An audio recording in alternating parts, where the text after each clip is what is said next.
Trump hails Charlie Kirk as martyr as thousands fill memorial service. U.S. President Donald Trump hailed the conservative activist Charlie Kirk as a great American hero and martyr during a speech to tens of thousands of mourners at a memorial service in Arizona. Trump was the headline speaker at the packed event on Sunday, which saw top officials from his administration, including Vice President J.D. Vance, praise Kirk's political legacy after he was shot dead on 10 September.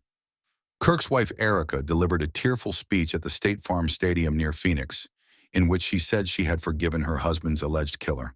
But the U.S. president broke with her forgiveness message to say he disagreed with Charlie Kirk's view of wanting the best for his opponent. "I hate my opponent and I don't want the best for them," he said, adding, "I'm sorry, Erica."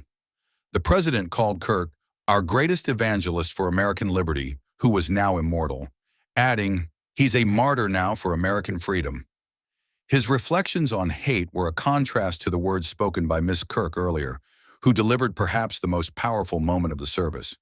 "My husband Charlie, he wanted to save young men, just like the one who took his life," she said, adding, "I forgive him because it is what Christ did. The answer to hate is not hate." Tens of thousands of people queued for hours outside the stadium before the event, with some even camping out the night before to secure their spot. Many wore Make America Great Again, MAGA, hats, other Trump-branded items, and red, white, and blue outfits. Inside the stadium, the mood and atmosphere resembled a raucous political rally or mega-church service with music beforehand from Christian bands who prompted sing-alongs and prayer from the crowd of almost 100,000. The list of speakers included members of Kirk's organization, Turning Point USA, which focuses on conservative activism on college campuses, well-known figures in the conservative movement, Trump administration officials, and those who said they had been shaped by Kirk's work and right-wing Christian worldview. They stressed the need to continue the 31-year-old's activism and emphasized his deep faith throughout the 5-hour service. Kirk, who was debating students at a university in Utah when he was shot dead, was repeatedly described as a martyr and cast as a historic figure for the conservative movement. Several speakers said they believed his death would further revitalize the conservative moment in America, which is already in a powerful position given Trump's hold of the White House and the Republican control of Congress. "The day that Charlie died, angels wept, but those tears have been turned into fire in our hearts," said Stephen Miller, the White House Deputy Chief of Staff. "Our enemies cannot comprehend our strength." At one stage, Elon Musk, who had a bitter and public falling out with Trump earlier this year, sat next to the president and the pair shook hands and chatted. He later posted a picture of them together with the caption, "For Charlie. Watch prayer, tears, and a Trump-Musk handshake at memorial. Profile conservative influencer who became the voice of MAGA youth."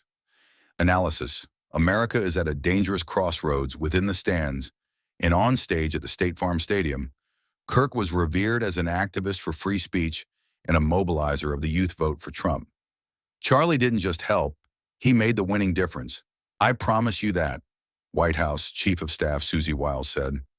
"We wouldn't be here without him," Vice President J.D. Vance told the crowd, who at times erupted into an extended chant of "USA, USA."